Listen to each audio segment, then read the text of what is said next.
Aqui, nessa sequência de videoaulas, a gente vai estudar um conceito fundamental que é chamado de razão de contato. Em inglês, é chamado de Contact Ratio. E para a gente começar esse estudo, eu vou pegar um livro do Collins e vou usar o livro para reforçar alguns pontos bem interessantes da nomenclatura de uma engrenagem cilíndrica de dentes retos. Eu vou fazer pequenas modificações só para simplificar a nomenclatura. Essa cota aqui é o diâmetro primitivo. Daí aqui a gente tem a largura dos dentes, o raio de arredondamento no pé do dente.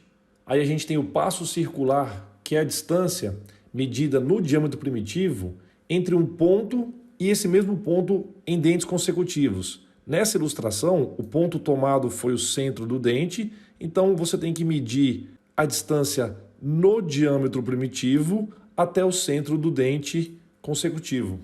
Daí a gente tem a altura do dente, que é calculada como a soma da altura do adendo com a soma da altura do dedendo. E na videoaula passada eu te mostrei que para engrenagens padronizadas que não tem correção de perfil, professor, o que é correção de perfil? Você vai ver em futuras videoaulas. Então, para engrenagens padronizadas, a altura do dente vai ser 2 vezes o módulo. Nesse slide aqui, eu quis te mostrar a nomenclatura em inglês. Então, se você quiser, pausa o vídeo para que você possa analisar ponto a ponto. Vejam mais uma vez, que eu já tinha dito isso anteriormente, que na medida em que eu tenho 2 engrenagens conjugadas, o dente não toca o fundo da outra engrenagem, ou seja, tem uma folga. E eu chamei essa folga de C. A altura dessa folga é medida como sendo C. E a folga, conforme a gente conversou antes, ela é uma porcentagem bem pequena do módulo. E essas engrenagens que eu estou te mostrando, elas são padronizadas. Então, a altura do dedendo é igual à altura do adendo e ambas são iguais ao módulo, ou seja, a altura do dente é igual a 2 vezes o módulo.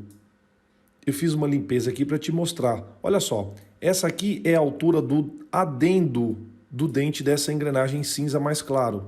A altura do dedendo, ela vai até o fundo do pé do dente. Então, essa cota amarela ou laranja que eu estou te mostrando, essa cota vale M. E essa cota, ela contempla a folga, e esse restante que eu estou te mostrando aqui é uma altura que não tem nome. É só para te mostrar que a folga mais essa altura que eu te mostrei que não tem nome, se eu somar essas 2 dimensões, eu consigo chegar na altura do dedendo.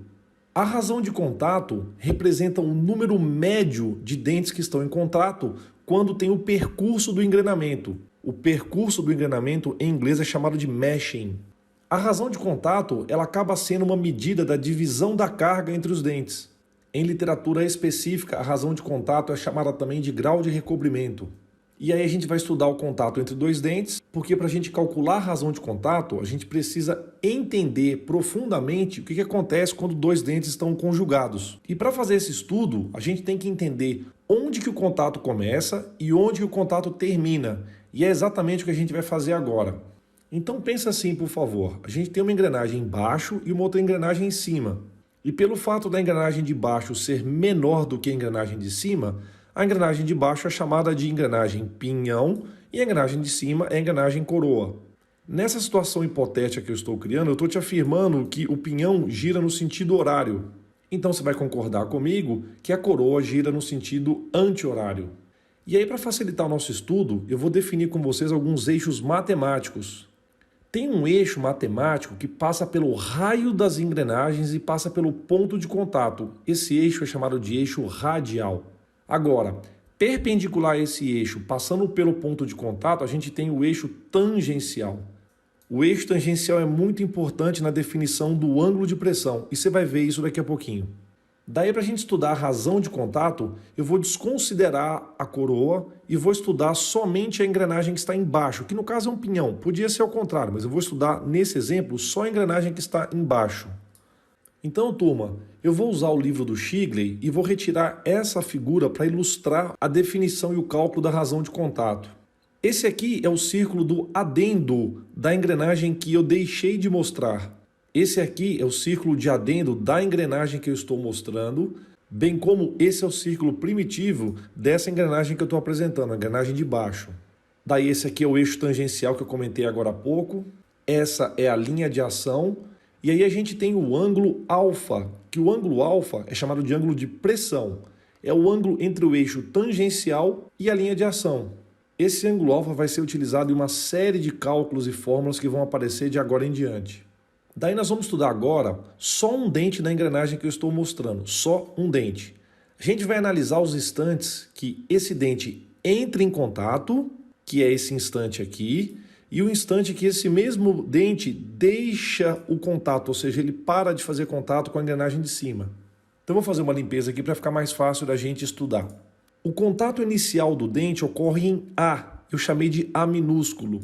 E o final do contato acontece aqui em B, que eu chamei de B minúsculo. Se a gente traçar o perfil do dente a partir desses pontos, o perfil do dente intercepta o círculo primitivo em A maiúsculo. E o perfil do dente que estiver saindo vai interceptar o círculo primitivo em B. Um ponto hipotético, quando as engrenagens estariam em pleno contato, a gente vai chamar de P. Daí só para facilitar a gente, eu vou apagar aqui para a gente continuar estudando. Agora eu vou pedir para vocês olharem para o círculo primitivo e identificarem esse arco aqui, ó, que é o arco descrito entre A maiúsculo e P. Esse arco é chamado de arco de aproximação QA.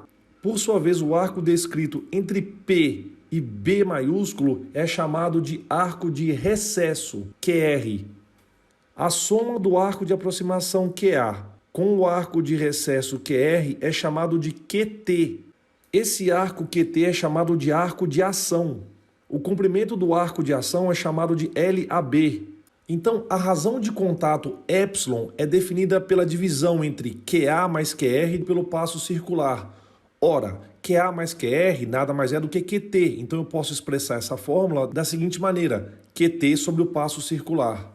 E aí, com essas definições que eu mostrei para vocês, eu também posso expressar a razão de contato ε pela divisão do comprimento do arco de contato, LAB, por passo vezes o cosseno de alfa. As recomendações são para que a razão de contato seja maior do que 1,2, porque as imprecisões de montagem podem reduzir a razão de contato ainda mais, porque você imagina, a gente tem variabilidade de processo, variabilidade de montagem, então essas imprecisões de fabricação, de montagem, podem diminuir o número médio de dentes que estão em contato. E isso acaba aumentando a possibilidade de impacto entre os dentes, aumentando dessa forma o ruído e o desgaste. Só que vocês vão concordar comigo que a determinação geométrica da razão de contato através dessas fórmulas é um pouco chata e um pouco delicada, porque eu preciso literalmente de um programa de CAD ou fazer medições bem complexas. Então, na próxima videoaula, eu vou explorar uma forma mais prática da gente determinar a razão de contato, só que sem precisar que a gente use esses detalhes geométricos específicos. Então, até daqui a pouco.